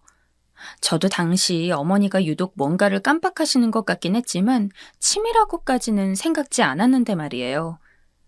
저와 장모님의 권유에 이끌려 어머니는 어쩔 수 없이 검사를 받게 되었고 가급적이면 아니길 바랐으나 우리의 예감은 틀리지 않았더군요. 어머니는 한동안 무척 우울해하셨고 저는 그렇게까지 감정적으로 다운돼서 괴로워하시는 모습을 본 적이 없었기에 저 또한 견디기가 힘들었어요. 딸을 보낸 지 그리 오래 안 되었고 자기보다 일찍 자식을 보내게 되고 아들마저 이혼이며 재혼을 거듭하게 되니 당시 장모님도 무척 힘드셨을 겁니다. 그럼에도 불구하고 저희 어머니가 치매에 걸리신 사실을 알고 얼마나 안타까워하셨는지 몰라요. 에휴, 나랑 비슷한 나이대라서 남일 같지가 않어. 어제는 무섭다고 우는데 나보다 자네 어머니가 1살 아래잖나. 아휴, 어쩜 그게 그렇게 안 돼 보이던지 말이야. 왜 이렇게 나보다 어리고 팔팔해 보이는 사람들이 아프고 힘들어지는 건지 모르겠네.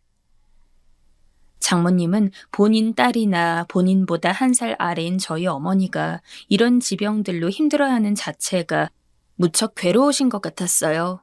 그래서인지 같이 치매센터를 다녀주시기도 하고 거의 10여 년이 흐르도록 어머니를 곁에서 함께 봐주셨어요.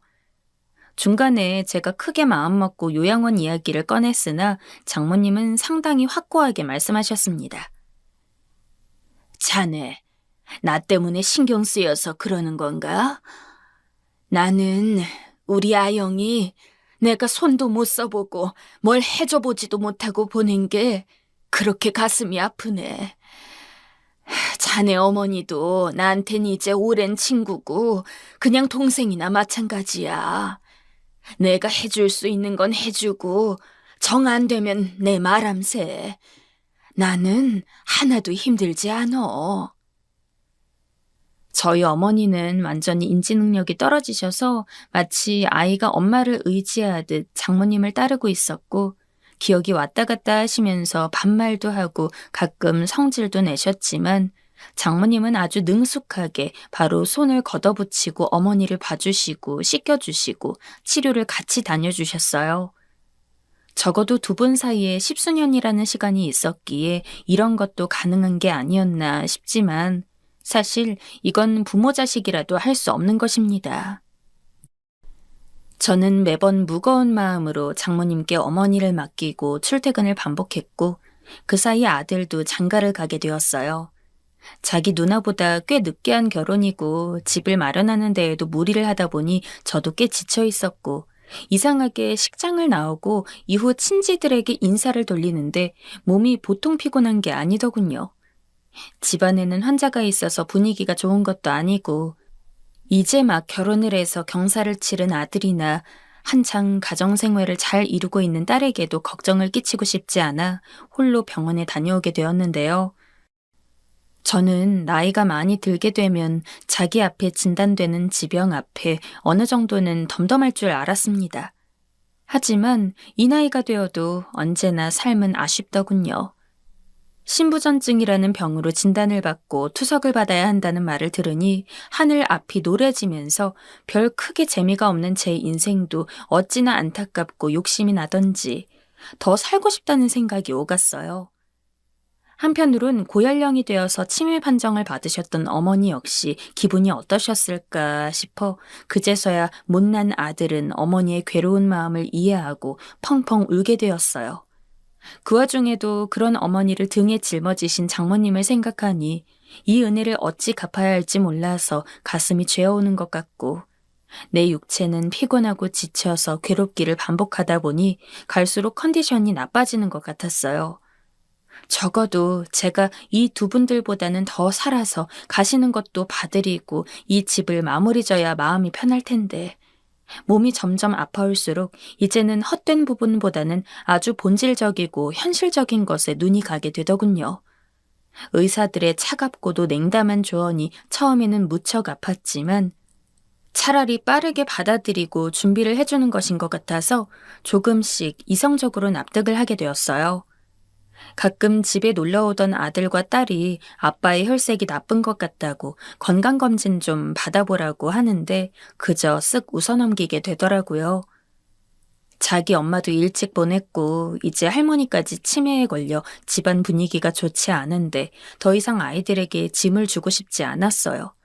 장모님은 당시 저희 어머니를 돌보시느라 무척 힘드셨을 텐데 말씀도 안 하시고 매번 괜찮다고 하셔서 걱정이 많았는데요. 어느 날 갑자기 말씀을 꺼내시더군요.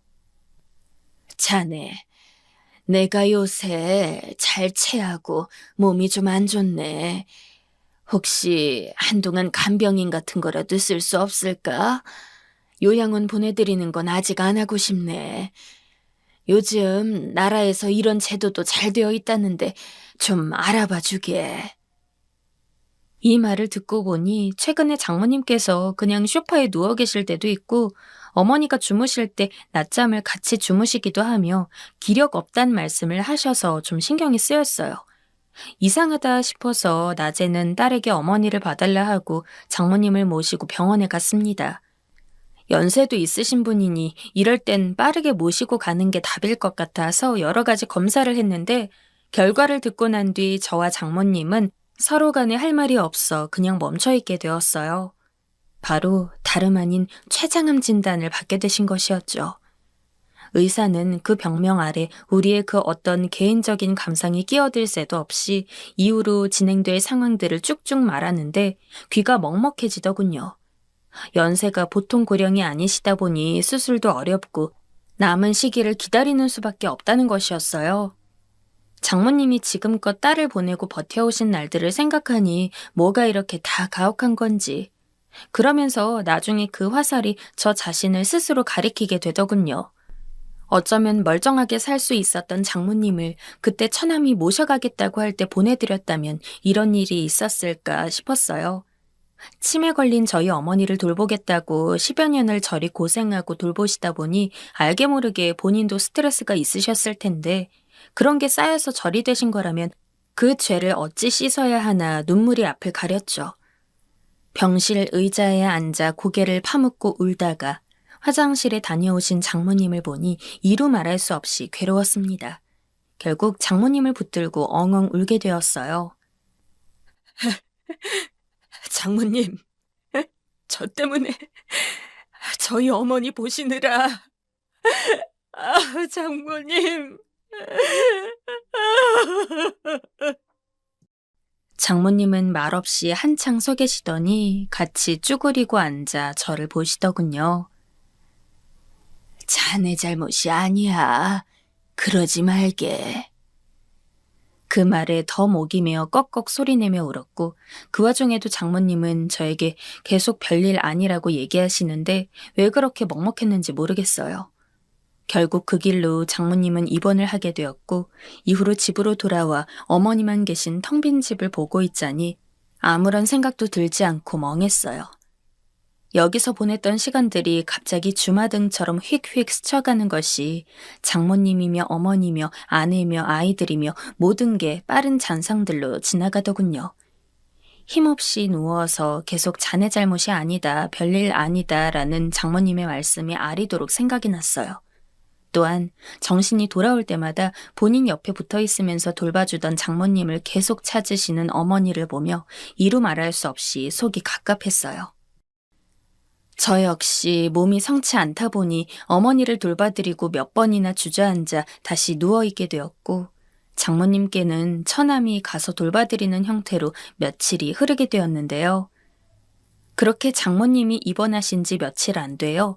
어느 날 아침 어머니의 상태가 좀 평소 같지 않다는 걸 느꼈습니다.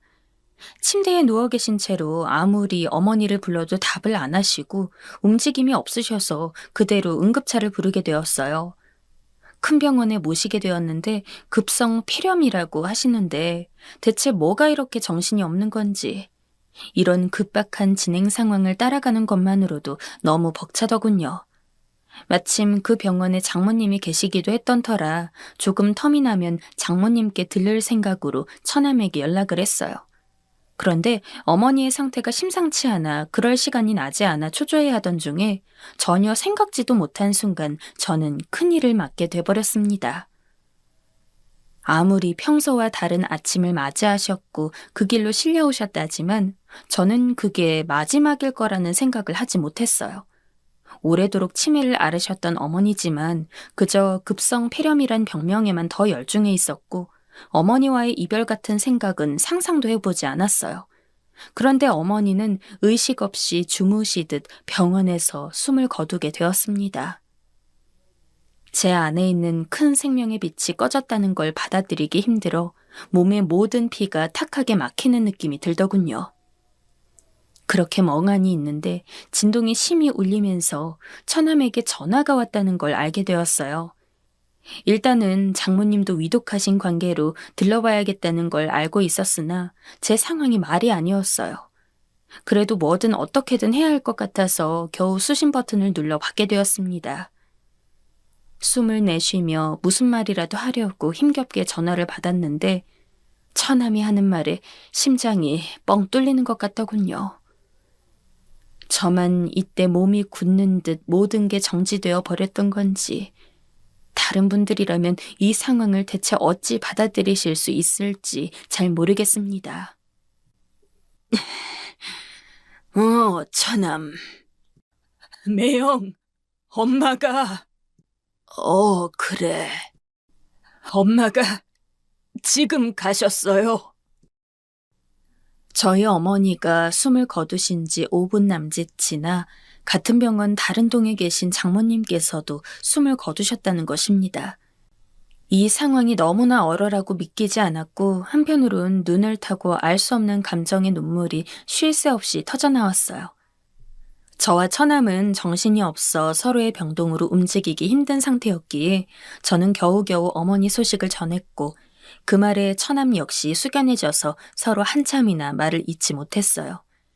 나중에 힘겹게 이 모든 상황을 정리하고 홀로 남게 되어 집안을 둘러보고 있자니 머릿속이 몽롱하더군요. 오래도록 살면서 한두 번 이사를 거치긴 했지만 제 밑으로 딸려있는 식구는 늘 아내와 장모님, 어머니, 그리고 딸과 아들이었어요. 남들이 볼 때 참 신기한 조합이라 했지만 우리는 그럭저럭 잘 살아왔고요. 한편으론 전 아내가 떠났을 때조차 그렇게까지 무거운 마음은 아니었는데 이후 어머니가 치매에 걸리시고 제가 아프다는 걸 알았을 때부터 삶이 버거워지기 시작했어요. 그 사이를 장모님이 채워주셨고 적어도 그 두 분보단 오래 살아서 그분들이 가시는 걸 보고 싶다고 생각했던 소망이 이루어져서 다행이라 생각되더군요. 저도 몸이 많이 위독한 상태고 병원에서도 할 수 있는 건 다 했다고 말을 최근에 전해왔으니 시기가 얼마 남지 않은 것 같긴 합니다. 적어도 이 사실을 처남에겐 말해야 될 것 같아 말을 전했는데 처남은 듣고 눈물을 짓더군요. 평소 과묵한 처남이 말을 잇는데 왜 그렇게 눈물이 났는지 모르겠습니다. 그렇게 눈물 많은 사람이 아닌데 말이에요. 매형, 우리 엄마가 가는 순간까지 매형이랑 사돈어른 걱정했어요. 엄마 안 보여서 사돈어른이 찾을 거라고요. 그걸 보면 우리 엄만 매형네에서 살았던 게 형이 걱정한 것만큼 그렇게 힘들진 않았던 것 같아요. 누나 보내고 매형이랑 산 세월도 길어서 이제 아들과 다를 게 없다고 하더라고요. 엄마는 매형이 가끔 사돈어른이랑 어디 드라이브 시켜주면 그게 그렇게 좋았대요. 난 우리 엄마한테 그런 걸 별로 못해줬는데 말이에요. 매형, 우리 엄마 가는 길은 편해 보였어요. 전 매형한테 고맙게 생각해요. 하나하나 너무나 장모님다운 말씀이셔서 저희 어머니 이상으로 빈자리를 체감하게 되어 통곡하게 되었어요. 이후 걱정을 조금 해본다면 제 아이들은 어엿한 부모들이 되어 가정을 이루고 있기에 그리 큰 근심은 없습니다.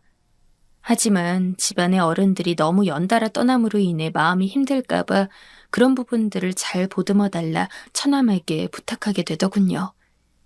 저희 아이들도 아이들이지만 엄마와 누나, 매형까지 떠나보내고 상실감이 클 처남 역시 마음이 쓰여 서로 잘 의지하는 관계가 되기를 바랍니다. 처남이나 애들이나 막상 제가 가장 힘들 거라며 걱정하고 있지만 저는 제가 꼭 마무리하고 싶었던 어머님들의 가시는 길을 정리할 수 있었기에 그렇게 힘들지 않습니다. 그리고 장모님께서 남기신 말씀을 듣고 나니 제 인생이 나름 쓸모있게 쓰였구나 싶어 안도의 한숨을 쉬게 되기도 합니다. 이렇게 여기까지 저희 가족의 이야기를 들어주셔서 감사드립니다.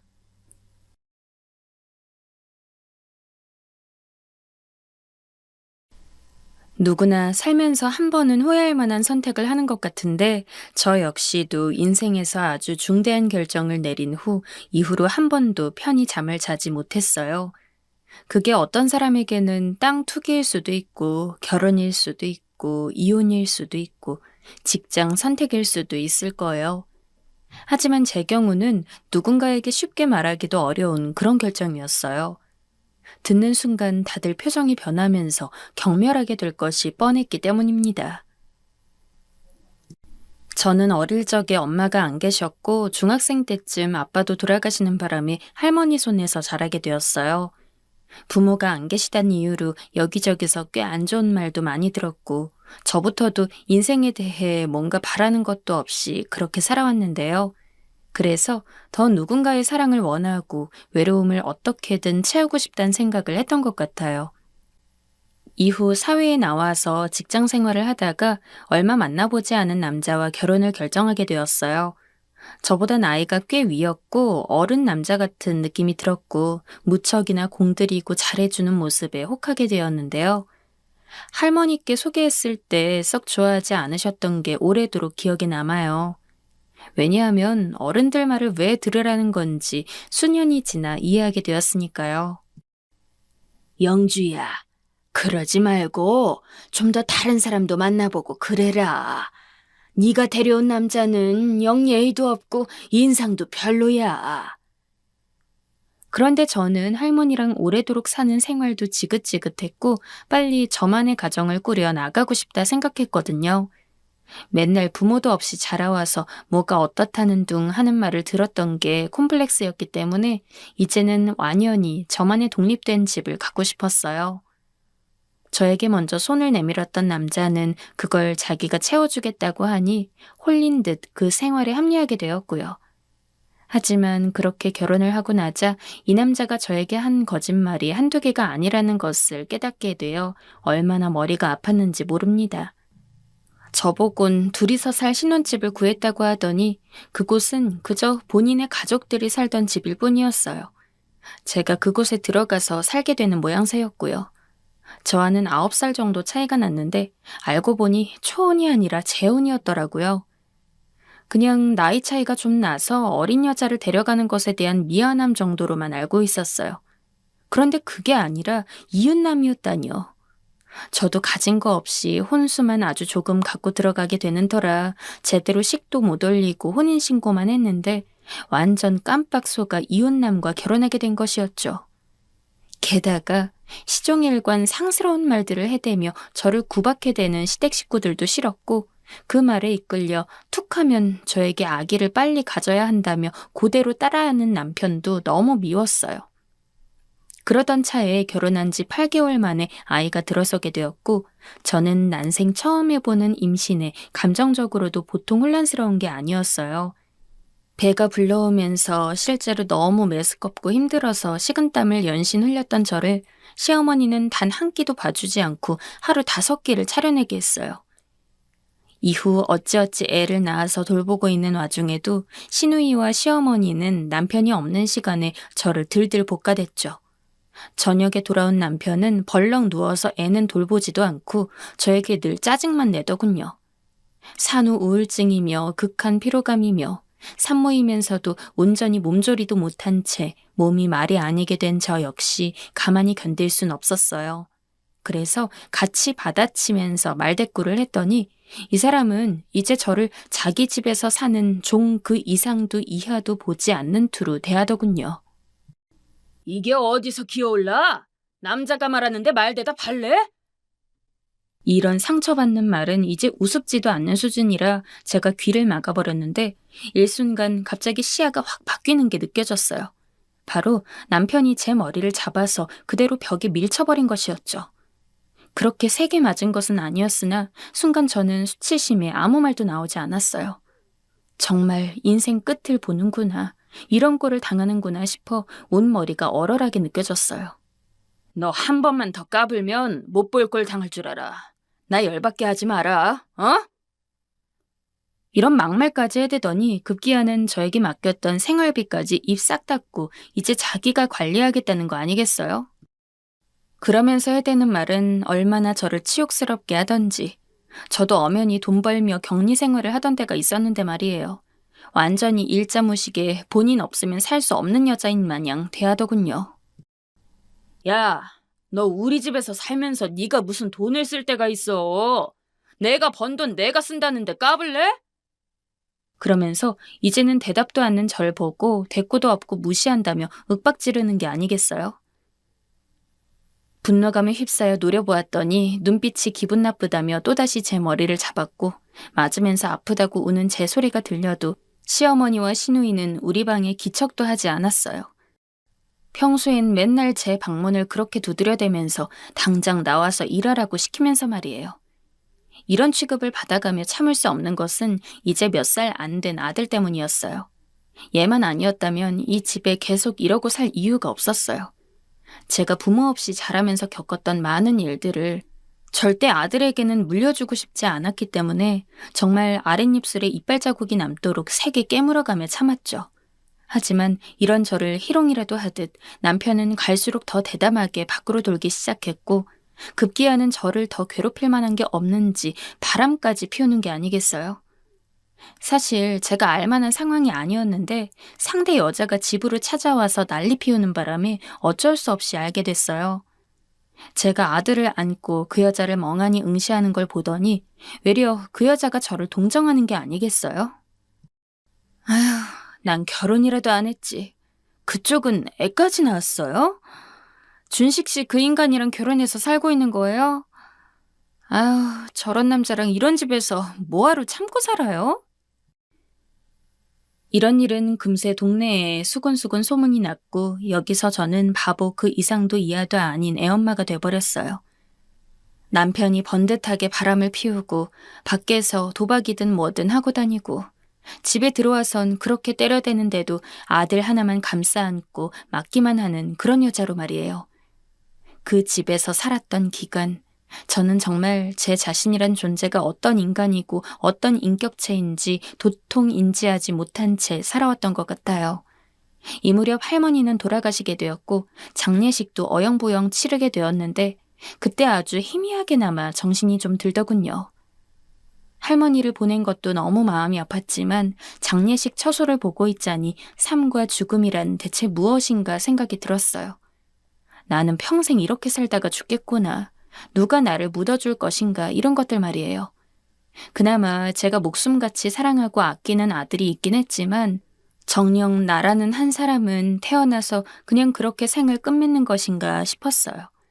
갑자기 숨이 막혀오고 입에 쓴맛이 나면서 이렇게 살고 싶지 않다는 생각에 눈물이 폭포수처럼 쏟아져 나오더군요. 이후에 내가 눈 감을 때 그런 모습으로 마무리하고 싶진 않았어요. 할머니의 장례를 기점으로 해서 제 안에선 뭔가 변화가 일어나게 되었고 그 뒤로 돌아온 뒤 집에 와서 여전히 횡포를 부리는 남편을 보니 제 마음은 계속 다른 출구를 바라보게 되었어요.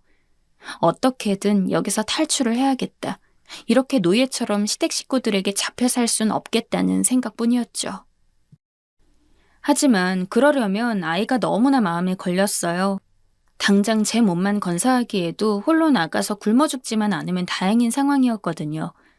남편과 결혼 생활을 하고 있는 동안 제 몫에 돈은 단 몇십만 원 정도밖에 없었고 어린 아들을 데리고 같이 살만한 집은커녕 며칠이나 풀칠하며 살아남을 수 있을지 대책이 없었어요.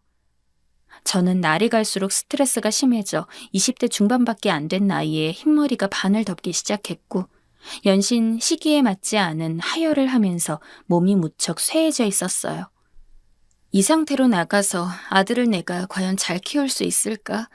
아들도 나와 있어서 행복할까? 답이 나오지 않더라고요. 머리를 쥐어짜고 생각해보니 결국 답은 저 홀로 나오는 수밖에 없었어요.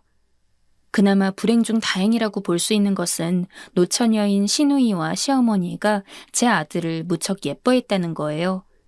아무것도 없는 애미 밑에서 똑같이 고생하며 제가 살았던 삶을 그대로 물려주느니 그래도 할머니와 고모, 아빠가 있는 번듯한 집에서 자라는 게 좀 더 낫지 않을까 싶더군요. 제 경제력이 너무 처참하게 없었기 때문에 이런 결론에 이르게 되었어요. 폭우가 쏟아지던 날 밤, 저는 아이가 잠든 걸 확인하고 온 식구들의 방에 불이 꺼져 한참 시간이 지난 새벽 2시쯤 조그마한 짐을 들고 밖으로 살살 나가게 되었어요. 문이 닫히는 소리에 누군가 부스럭하는 게 느껴졌지만 저는 질세를 달려나가게 되었죠.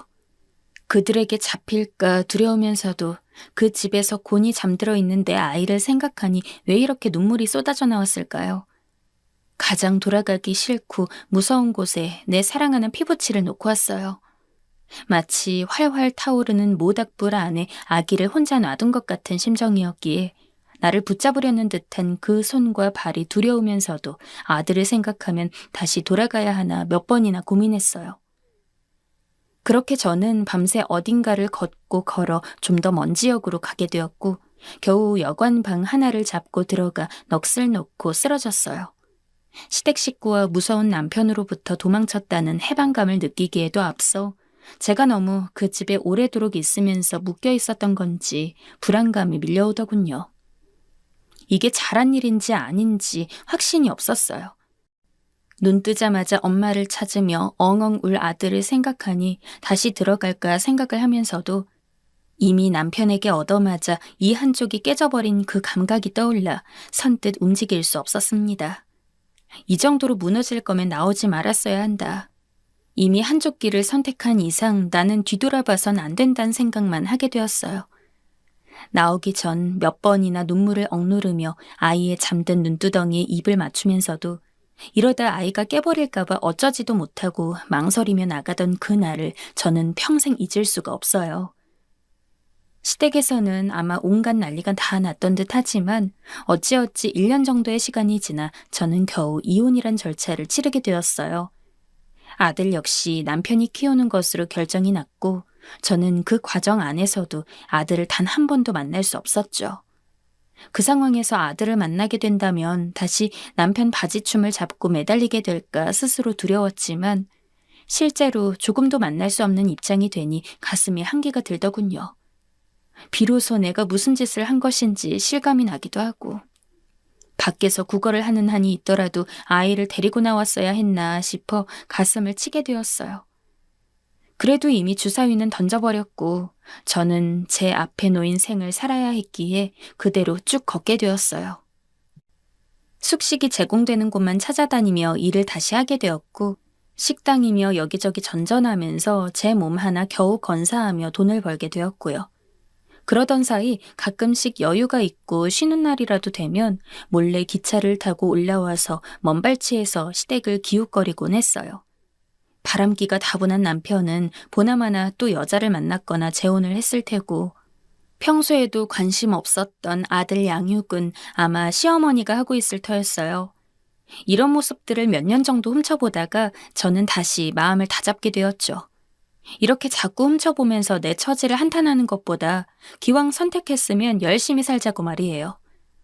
아들이 초등학교에 입학한 이래까지 몰래 훔쳐보다가 이제는 이러지 말고 나중에 아들이 대학이라도 가고 뭐라도 하는 것 같을 때 그간 못한 엄마의 몫을 돈으로라도 대신해주고 싶단 생각이 들었어요.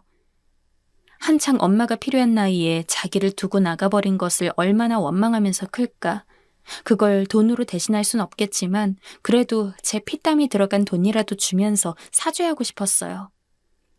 그래서 저는 정말 죽도록 식당에서 일만 했고 몸이 힘들어서 병원 치료를 받을 때에도 영양제로 대충 버텨가면서 그렇게 돈을 벌었어요. 이렇게 10몇 년간 모은 돈은 8천만 원이 조금 넘게 되었죠. 대학 들어갈 때 바로 딱 주고 싶었지만 만기가 몇 달 더 남은 관계로 그 사이에 아들에게 용기를 내어 연락을 했어요. 당시 시댁 동네에는 저를 아는 애기 엄마들이 몇 있었는데 가끔 몰래 보러 갔다가 마주쳐 아주 창피한 적이 있었는데요. 그래도 그중 한 엄마가 제 처지를 불쌍히 여겼는지 아들 근황을 가끔 자기가 대신 전해주겠다고 연락처를 주었거든요. 그래서 급편에 아들 연락처를 받게 되었고 아들도 동의했다고 하기에 전화를 걸어보게 되었어요. 많이 당황스러워하고 어색해하는 걸 보니 저도 갑자기 겁이 났고 아들을 만나는 것에 자신이 없어졌어요. 그래도 이 돈은 꼭 줘야겠다고 생각했기에 만기가 될 때까지 떠듬떠듬 안부만 물었고 이후 짧은 내용의 편지와 함께 돈을 전해주게 되었어요. 편지 내용에 눌러 쓰고 싶은 말들은 많았으나 자식을 두고 온 어미가 무슨 말을 길게 할 수 있겠어요. 그저 이제껏 건강히 자라줘서 고맙다. 네 앞날을 위해서 잘 썼으면 좋겠다 정도였습니다. 그간 쭉 아들을 위해 살았고 이젠 남은 내 생 역시 아들에게 폐 끼치지 않기 위해서 여전히 열심히 살아야겠더군요. 그래서 조금 남아있던 1,000만 원 정도를 가지고 같은 식당에서 일하는 아주머니가 본인 사촌 관련 투자를 이야기하기에 함께하게 되었어요. 노후 준비를 미약하게나마 하고 있다는 안정감을 갖고 여전히 식당에서 숙식을 하며 기존에 살던 대로 살았어요. 가끔 마음이 울적해질 때마다 동네 교회를 가서 그냥 앉아있다 오기도 하며 시간을 보냈는데요. 그러던 저는 몇 달이 안 되어 아주 큰 뒤통수를 얻어맞게 되었어요. 다시 생각해도 너무 분한 그런 일인데요. 저에게 투자를 권했던 식당 아주머니가 저와 사장님께도 어떤 언질 없이 종적을 감춰버린 것이었죠. 얼마나 백방으로 뛰어다니면서 찾으려 했는지 일을 하고 있는 중에도 저는 멍하니 생각이 그쪽으로 가 있어서 몇 번이나 야단 맞을 정도였어요. 사장님 부부도 얼마를 같이 투자하셨던 모양이라 서로 간의 마음이 복잡하긴 마찬가지였어요. 그나마 그분들은 조그만 식당이라도 갖고 있고 집이라도 있었지 저는 여기서 숙식하면서 열심히 돈을 벌며 제대로 된 집도 없이 떠돌고 있는 모양새였는데 정말 눈앞이 핑핑 돌더군요. 사장님네는 결국 나름 타격을 입은 건지 직원을 쓸 수 없는 형편이라며 저에게 조심스럽게 그만둘 것을 요청하셨어요. 사람 한 번 잘못 믿었다가 내 돈도 날리고 직장까지 잃게 된 셈이었죠. 그렇게 저는 몇 푼 안 남은 돈을 갖고 근처의 작은 원룸을 찾아 들어갔고 월세살이를 하게 되었어요. 왜 이렇게 제 생은 제가 눈뜨며 태어난 일에 쉽게 가는 일이 없는 건지 너무 원망스럽더군요. 지옥 같은 날들을 피해 한 걸음 뛰면 그 자리에는 또 새로운 맛의 고통이 기다리고 있었어요. 솔직히 사기당한 건 어디까지나 제 잘못이었지만 또다시 생각해보면 그 끔찍했던 결혼 생활 역시 제가 선택해서 그런 꼴을 맞게 된 것이니 이쯤 되면 내가 문제구나 싶어 너무 괴롭더군요. 내 인생을 흔들어 쥐어짜고 있는 건 결국 남이 아닌 나라는 생각이 들었고 저는 아주 깊은 우울증에 걸리게 되었어요.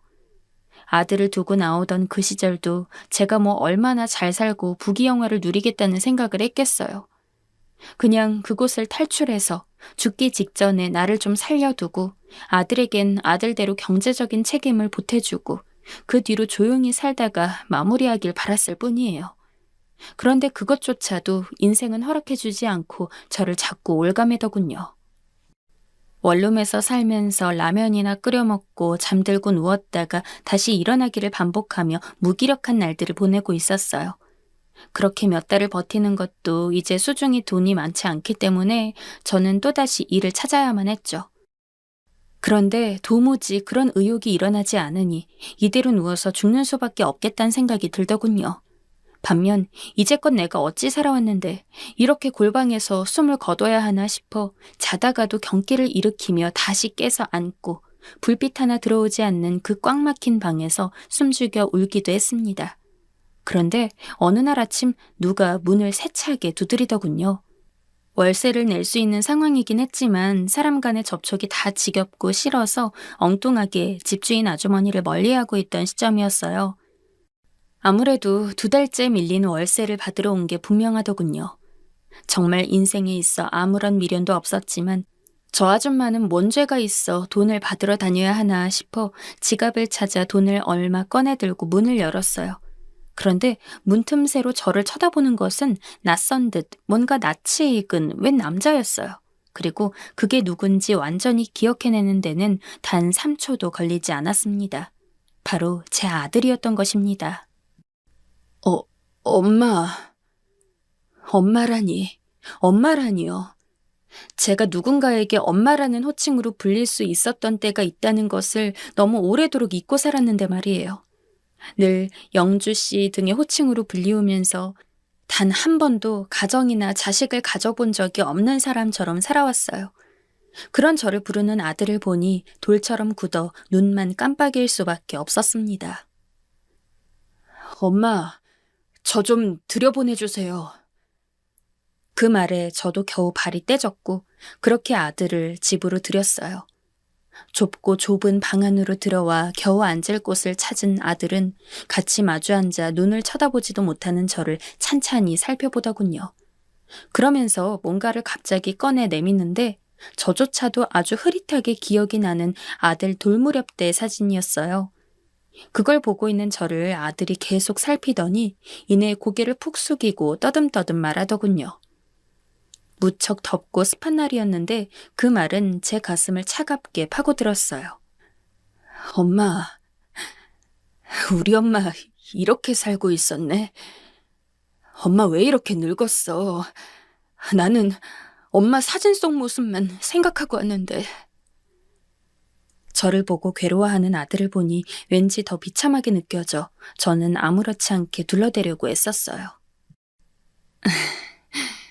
그 사진은 너 돌 때인데 그때랑 비교를 하면 어떡하니? 당연히 늙는 거지 뭐. 그런데 그 말이 뭔가 아들의 심기를 더 건드린 것인지 아들은 그대로 방바닥에 엎드려 오열을 하는 게 아니겠어요? 저는 이러지도 저러지도 못하고 어릴 적이나 대학 때 잠깐 봤을 때와 달리 너무나 장성해버린 아들을 만질 수도 어쩔 수도 없어 그냥 쩔쩔매고 있었어요. 겨우 마음을 추스린 아들이 다시 몸을 일으키더니 자기의 근황을 말하더군요. 4년 전 결혼을 했고 아들 하나를 낳아서 키우고 있다고 말이에요. 시어머니는 돌아가신 모양이고 제 고모도 결혼해서 멀리 산다더군요. 본래 살던 집에는 제 아빠만 있는데 그 뒤로도 그렇게 여자들을 바꿔가며 데려왔기 때문에 딱히 감정이 좋진 않다고 했어요. 엄마, 난 맨날 엄마를 생각하면서 살아왔어. 날 두고 간 엄마가 미울 때도 있었지만 할머니나 고모 없이 아빠를 겪어보니 후회가 되더라. 그때 내가 좀 더 컸더라면 내가 엄마를 끌고 나왔을 텐데 말이야. 엄마가 얼마나 고생했는지 난 몰랐어. 친구네 엄마들이 가끔 얘기해 주셨는데 엄마가 나 때문에 견디다가 나가버렸다는 걸 대학생쯤 돼서 알았어. 저는 더 이상 뭐라고 말하면 좋을지 몰라 그저 가만히 있었어요. 엄마, 내가 자식 낳아보니까 더 엄마가 보고 싶어지더라. 엄마는 엄마 손주 보고 싶지 않아? 아들은 그 길로 저를 자기 집으로 데려갔고 생전 처음으로 며느리와 손주들을 만나보게 되었어요. 아들 차로 같이 가는 그 시간도 무슨 말을 하면 어색하지 않을지 몰라 너무 당황스러웠지만 그래도 그건 무척 감사하고 기분 좋은 불편함이었어요. 여지껏 저를 괴롭혔던 것들, 처음엔 따뜻하게 덮어주는 듯 했으나 가시를 품고 있던 것과 정반대의 것이었습니다.